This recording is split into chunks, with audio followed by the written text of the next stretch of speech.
The MSI Claw is here, and let's just say I got a little bit carried away with this one. But let's be honest, all of these things look exactly the same on the outside, so it's on the inside that really matters, and boy does the MSI Claw give us a lot to talk about. But before you go out and buy one of these for yourselves, I have to warn you. There's one very big and annoying thing you need to know before buying one of these for yourselves.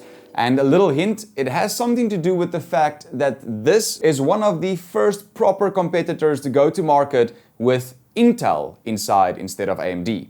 But a little bit more on that later in the video. The first launch we got of the MSI Claw was over at CES 2024 in January, and it looked really impressive. Even Linus Tech Tips got excited. Now, I'm not going to say that the Claw has top of the log spot when it comes to handheld devices at the moment, but it sure as heck is a very tight fight for first. I mean, just look at them fighting. But let's first run through what MSI did on the outside before we dive a little bit deeper. MSI went with a 7-inch 1080p touch panel that boasts an impressive 120Hz refresh rate and a max speed brightness of 400 to 500 nits. Perfect for handling those on-the-go gaming sessions. A nice screen indeed, exactly what we'd expect, seeing as they have to compete with very similar devices already on the market. A few things really stand out to me on the front of this device. The first thing is the dual audio speakers. They're front-facing, and when you play games, your hands don't really close them off, which is fantastic. And the second thing is right over here. They're what we call Hall effect joysticks, and usually on other devices they would be aftermarket installs. However, this one comes stock standard with Hall effect joysticks, helping to save us from that very annoying stick drift. And speaking about dealing with things, MSI also added a micro SD card slot right over here. And the moment I saw this, I thought, oh no. Not again. You see, devices like these are known to run a little bit hot. And in the past, we've seen SD cards literally melt inside these handheld devices.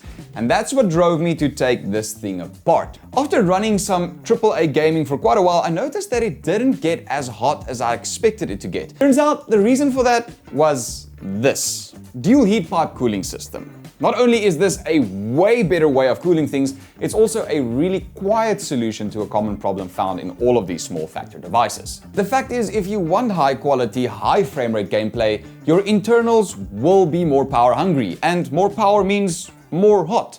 Basically, however, like I said, the MSI Claw does a really good job at handling the heat. Battery life also won't be a problem thanks to this massive 53 watt-hour battery, which is oddly shaped, but I guess it also makes for a very balanced gaming experience. MSI says at its highest possible setting, you should be getting around 2 hours of gameplay. However, I got around 2 hours and 20 minutes, and at its 10 watt endurance setting, you could get up to 8 hours according to them.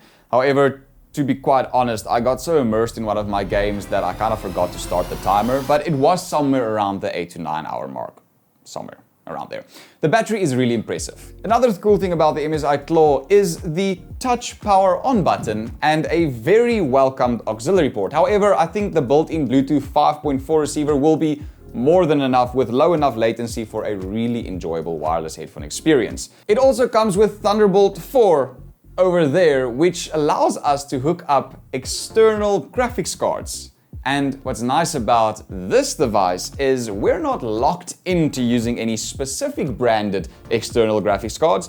No, we can use any of them. However, it is a Thunderbolt 4, meaning you can probably only go up to like a 4060, 4070. 4080s and 4090s might be a little bit too fast to go through this port. Now, all of this is made possible because MSI opted to go the Intel route instead of the AMD route. You can pick up the MSI Claw with either a Core Ultra 5 135H or a Core Ultra 7 155H processor. The difference between the two only lies in their performance cores. Both comes with 2 low power efficiency cores, to handle those really mundane background tasks, 8 normal efficiency cores, and then performance cores. The Ultra 7 will have 6 of these, while the Ultra 5 will only come with 4. Pricing is where I think things get a little bit more difficult to decide upon. You see, there's 3 different price points that you can buy at. The first one is you can get the Core Ultra 5 version, which comes with 16GB of DDR5 RAM, 512GB of PCIe Gen 4 NVMe storage, or you can go for the Ultra 7 versions, which also comes with 16GB of DDR5 RAM. However, you have a 512GB version or a 1TB storage version that you can choose of. Now, you can obviously buy the 512GB version and just upgrade it. However, for the difference in price, I don't really think it's really that much of a win. But that's just my 2 cents. At the moment, if you click on the link in the description below, you can get this awesome accessory pack with the pre-orders, and I am a sucker for accessories. I mean, just look at what you get. There's a pouch, a screen protector, a lanyard, and a claw keychain. Wow. And in my opinion, it just makes things a little bit more interesting because in the main box, what you get is the claw, a charger, and user manuals that we never really read, let's be honest. Now, here's my warning about the MSI Claw. If you're thinking that you're going to be experiencing 120 frames per second on this lovely 120 Hz screen, think again. The reality is all of these handheld devices all have the same limitations. It's either battery or graphics. If you want the most out of your graphics performance, then the battery life will be sucked empty. And if you want to spare the battery life, then you'll be making significant sacrifices to the smoothness and quality of your gameplay. I know MSI and Intel will still be bringing many software and firmware updates as the device gets more established in the market. However, these are things us early adopters really need to keep in mind when considering getting handheld devices like this. And if you've watched any of the other reviewers speak about the MSI Claw, you'll notice a lot of them mention how AMD uses less power for the same FPS, blah, blah, blah, blah, blah. But what they're not telling you is because the Claw runs on Intel Arc, which has what they call XE super sampling AI upscaling algorithms, which everybody seems to be overlooking because they just want to see the raw performance of the silicon. That's not what I think Intel had in mind for this device. They developed the chip with AI in mind, meaning if you're not going to be enabling it, then you're not going to be getting the true power usage for FPS experience. But that's just my 2 cents. There's already more than 50 game titles available with this AI included. Another thing that makes this device special is that you can run Bluestacks on it. Now, if you don't know what Bluestacks is, it is an Android simulator software, which means you can basically run any Android app on here, which is pretty cool, right? What's also nice about the MSI Claw is that it comes with MSI Center M, which allows for a very convenient user experience. All your games in one place, all your settings in one place, and fast performance swap outs allowing you to switch between power modes with only one click of a button.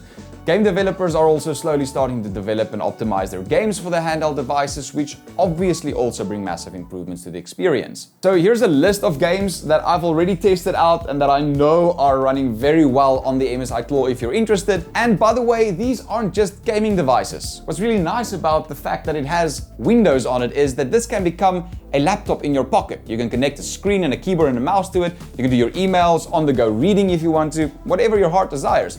It's really flexible, and I always thought that, cell phones would be the future of handheld gaming, mobile gaming. However, it seems like these dedicated gaming devices might be making a very strong comeback. That's just me. I don't know about you. This was Stefan from We Do Tech. I'll see you in the next one. Have a great day. Cheers. Bye.